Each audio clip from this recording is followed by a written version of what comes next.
Bonjour, je m'appelle Bruno Stradi, je suis développeur de modèles de simulation dynamique depuis plus de 25 ans pour NS Conseil, un modèle maintenant appelé jumeau numérique dans l'industrie 4.0. Je vais vous expliquer via cet exemple très simple la différence entre calcul statique et dynamique. Vous avez deux sous-modèles, un rouge et un bleu. Le rouge est statique, le bleu est dynamique. Ils sont tous les deux sur le même principe. Une pièce arrive selon une certaine cadence dans un stock et est prise par un poste qui l'évacue. La différence entre les deux, c'est uniquement la cadence d'arrivée. Dans le statique, la pièce arrive à raison de une pièce toutes les minutes sur un temps fixe, qui est un peu la moyenne du calcul statique. Dans le modèle dynamique, la pièce arrive aussi à raison de une toutes les minutes, mais avec un aléa par-dessus. Dans les deux modèles, le temps de cycle du poste reste fixe à une pièce par minute. Donc la grande question que l'on se pose, c'est quelle est la taille optimum du stock, sachant que vraiment la différence entre les deux, c'est calcul statique, arrivée dynamique, mais sur la même valeur. Je vais lancer la simulation pendant que je continue mes explications. Donc l'intérêt de la simulation dynamique de flux, c'est aussi d'avoir une visualisation. Donc nous voyons ici le stock évoluer, nous voyons ici le taux de charge des postes évoluer.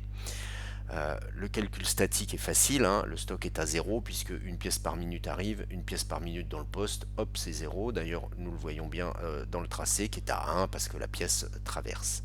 Par contre, nous voyons ici dans cette courbe qui représente le suivi toutes les minutes de l'encours dans le stock, nous voyons bien la variation de stock qui est un peu plus proche d'une certaine réalité qui n'est jamais fluide comme en statique.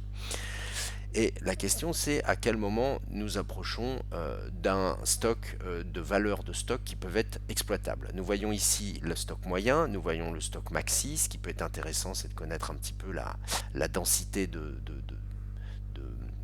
période où le stock est entre le maxi et le moyen. Pour l'instant, on va chercher un petit peu à se stabiliser. Donc c'est stabilisation parce que l'aléa doit demander un certain temps de simulation pour être bien parcouru. D'ailleurs, nous allons vite le voir. Je vais faire avec ce petit bouton des petits sauts de puce de 10 jours. Regardez, nous sommes à 4,1 pièces en moyenne. On passe à 4,7, on passe à 5,4, 5,7, 5,8. Bon, ça commence à devenir asymptotique. Je continue, 6, 6,1, 6,3, 6,4.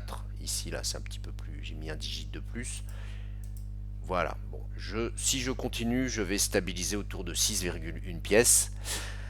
Donc, la conclusion de ce petit modèle, qui prend vraiment 5 minutes à être fait, alors effectivement, le graphisme est pas très fouillé, mais franchement, il est très rapide à mettre en place, il est largement suffisant pour les explications. Il mérite d'être efficace. Vous avez un état dynamique qui change. Bon, il se trouve que là, on est à 100%, donc le camembert est ouvert, mais on peut voir très facilement les états bloqués, donc les goulots, les zones vides, etc. Donc ça, c'est pratique. Pour revenir à notre objectif, qui est la taille du stock, la taille du stock, je ne vais pas dire d'optimum. Le stock moyen est de 6, le max est à 12. Donc après, ce qui sera intéressant, c'est de faire des simulations entre 12 et 4 pièces, 3 pièces, pour voir l'influence sur le rendement du poste et avoir notre réponse. Quelle est la taille de stock optimum qui répond à ce petit modèle simple? Voilà. Conclusion, quand passer à la simulation dynamique, il faut passer à la simulation dynamique lorsque votre calcul statique ne vous semble pas assez précis par rapport aux enjeux. On est d'accord que dans mon exemple, c'est assez simple.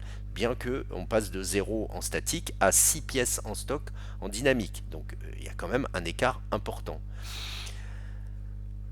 Avec le type de question suivante que l'on peut se poser, fluidité, ma ligne va-t-elle atteindre le rendement opérationnel, les lead time visés, en équipement, mon nombre de postes, mon nombre de supports, d'AGV, d'outils, de chariots, de convoyeurs, est-ce que ma manutique, ma transitique, mes ponts roulants, etc. sont suffisants?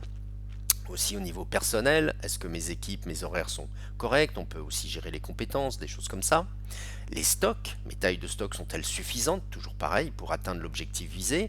Pilotage, comment les règles et contraintes de mon système influent sur mon rendement, mon lead time, etc. En général, c'est là ce qu'on appelle la démarche what if en anglais. Que se passerait-il si?